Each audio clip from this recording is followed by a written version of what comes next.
مدینہ منورہ کے اندر یہودیوں کے دو بڑے قبیلے آباد تھے. ایک قبیلہ بنو قریظہ تھا اور دوسرا جو قبیلہ تھا وہ بنو نذیر تھے. یعنی یہ دو قبیلے ایسے تھے جو یہود کے بڑے قبیلے سمجھے جاتے تھے اور ان کو زوم تھا کہ ہم شریعت موسوی کے پابند ہیں, ہم اس شریعت پر عمل کر رہا, زوم تھا ان کو. گرچہ ان کے اندر خواہشات داخل ہو گئی تھی اور اس پر عمل کرنا شروع کر دیے تھے.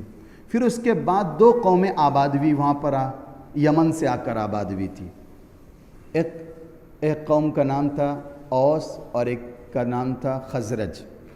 یہ یمن سے آئے تھے اور بت پرست تھے یہ لوگ.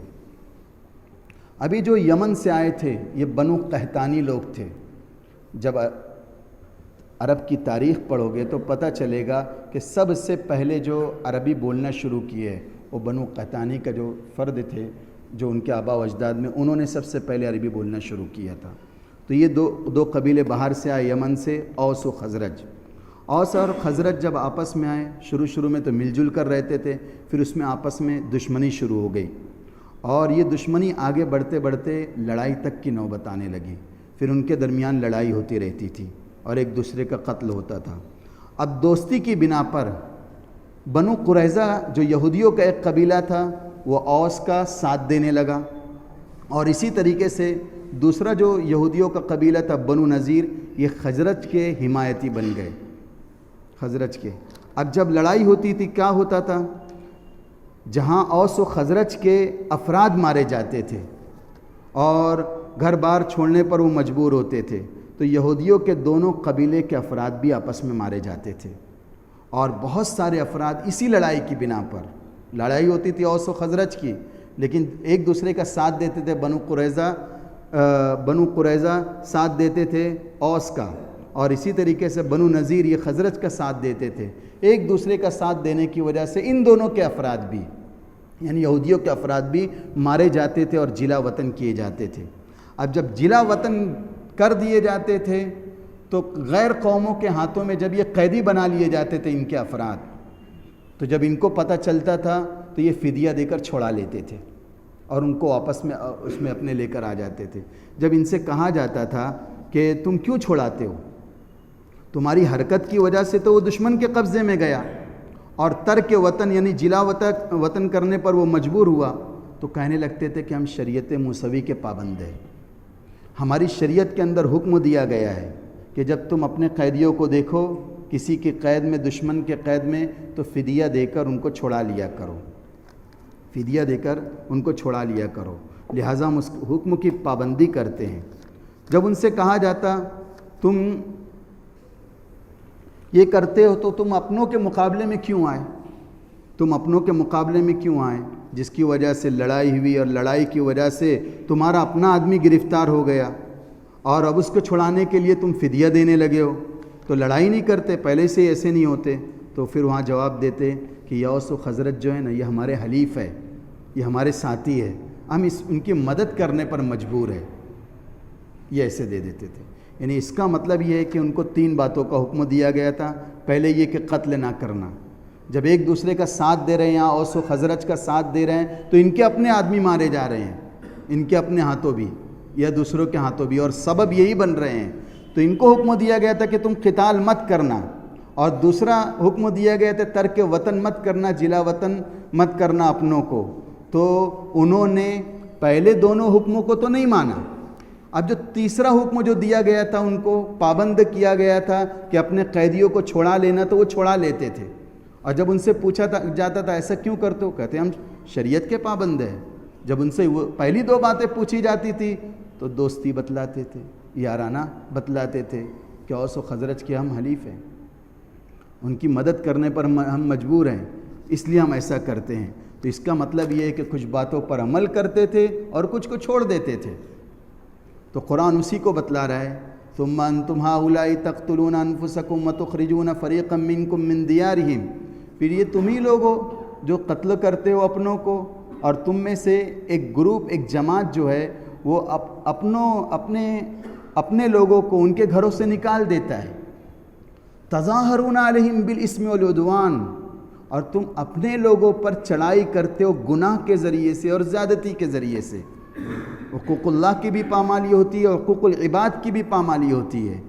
وَإِن يَأْتُكُمْ أُسَارَىٰ تُفَادُوهُمْ، اور یہ کہ تمہارے پاس کوئی قیدی آ جائے تو تم ان کو فدیہ دے کر چھڑا لیتے ہو، حالانکہ حرام تھا تم پر ان کا نکالنا، یعنی حرام کر دیا گیا تھا کہ دیکھو نکالنا نہیں ہے اپنے کو، تو پھر تم مجبور کیوں ہو رہے ہو اپنے قیدیوں کو فدیہ دے کر چھڑانے پر؟ جب نہیں نکالتے تو یہ صورت بھی پیش نہیں آتی۔ تو اس کا مطلب یہ ہے کہ ہماری کتاب یعنی تورات کے کچھ حصے پر تم عمل کرتے ہو، کچھ حصے کو نظر انداز کر دیتے ہو۔ کس بنا پر؟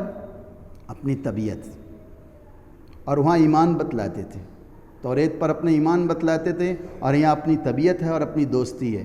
قرآن اسی کو بتلا رہا ہے، افتؤمنون ببعض الکتاب وتکفرون ببعض، کہ تم قرآن کے ایک حصے پر عمل کرتے ہو اور دوسرے حصے کے منکر ہو جاتے ہو۔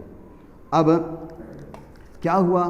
قرآن بتلا رہے فما جزاء، یہودیوں کی یہ بے عملی کا ذکر کر کے قرآن ان کی سزا سنا رہے، فما جزاء من یفعل ذلک منکم، کہ کیا بدلہ ہوگا ایسی حرکت کرنے والوں کا تم میں سے، کیا ہوگا؟ قرآن سنا رہے الا خزی فی الحیات الدنیا، مگر یہ کہ دنیا کی زندگی میں ان کو رسوائی اٹھانا پڑے گی۔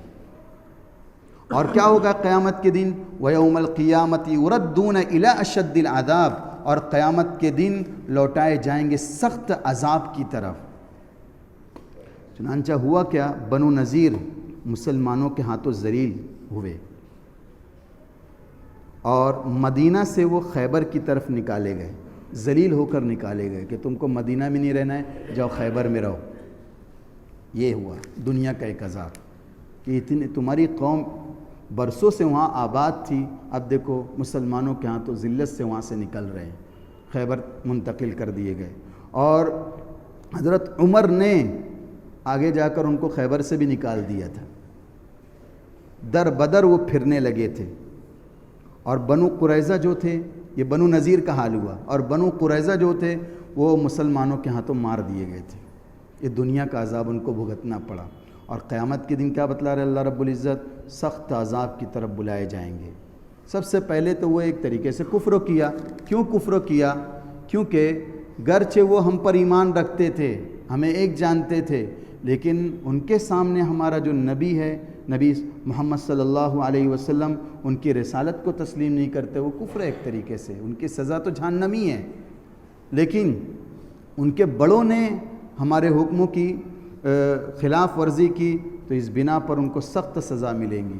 اور وہ سمجھتے ہیں اللہ تعالیٰ کو یہ خبر نہیں ہمارے کرنے کی، تو وَمَا اللَّهُ بِغَافِلٍ عَمَّا تَعْمَلُونَ، اللہ تعالیٰ بتلا رہے اللہ بے خبر نہیں ہے جو کچھ وہ کرتے ہیں۔ پھر آگے بتلا رہے ہیں أُولَٰئِكَ الَّذِينَ اشْتَرَوُا الْحَيَاةَ الدُّنْيَا بِالْآخِرَةِ، وہی لوگ ہیں جنہوں نے دنیا کی زندگی کو آخرت کے بدلے خرید لیا ہے۔ بس دنیا کی اچھائی دیکھ رہے ہیں، اس کو قبول کر رہے ہیں، آخرت میں کیا ہونے والا اس کے تعلق سے کہہ رہے کہ پکڑے جائیں گے تو ہم بچا لیے جائیں گے۔ نہیں، قرآن بتلا رہے فَلَا يُخَفَّفُ عَنْهُمُ الْعَذَابُ، کوئی وسیلے سے نہیں، کسی بنا پر نہیں، ان سے عذاب میں تخفیف نہیں ہوں گی، کمی نہیں ہوں گی، اور نہ ہی کسی بنا پر ان کی مدد کی جائیں گی، کسی بنا پر ان کی مدد کی جائیں گی۔ آج جو حال یہودیوں کا تھا دیکھا جائے تو آج وہی حال مسلمانوں کا ہے۔ قرآن کے بعض حصے پر عمل کرتے ہیں، بعض کو چھوڑ دیتے ہیں۔ جس پر عمل کرنا آسان ہو اس پر عمل کر لیا جاتا ہے، اور جس پر عمل کرنا دشوار لگتا ہو اپنی زندگی گزارنے کے لیے، اپنی لائف گزارنے کے لیے، تو بس اس پر عمل نہیں کیا جاتا ہے۔ تو جو لوگ بے عمل ہے ایک طریقے سے شریعت کی باتوں پر عمل نہیں کرتے وہ درکنار، لیکن جو دیندار سمجھے جاتے ہیں ان کی دینداری بھی نماز، روزہ اور 2-4 کاموں تک محدود دیکھی جاتی ہے۔ باقی حرام ذریعے سے مال کو کمانا، رشوت لینا، اپنوں کے حقوق کو پامال کرنا جن کو قرآن نے حکم دیا ہے، اور اسی طریقے سے اپنی زندگی میں بے شمار غیر اسلامی طریقے کو داخل کر لینا جس سے اللہ کی غضب نازل ہو سکتا ہے۔ رسول صلی اللہ علیہ وسلم کے احکام کی خلاف ورزی ہے، اس کے خلاف کرنا، یہ سب مسلمانوں کے اندر پایا جا رہا ہے۔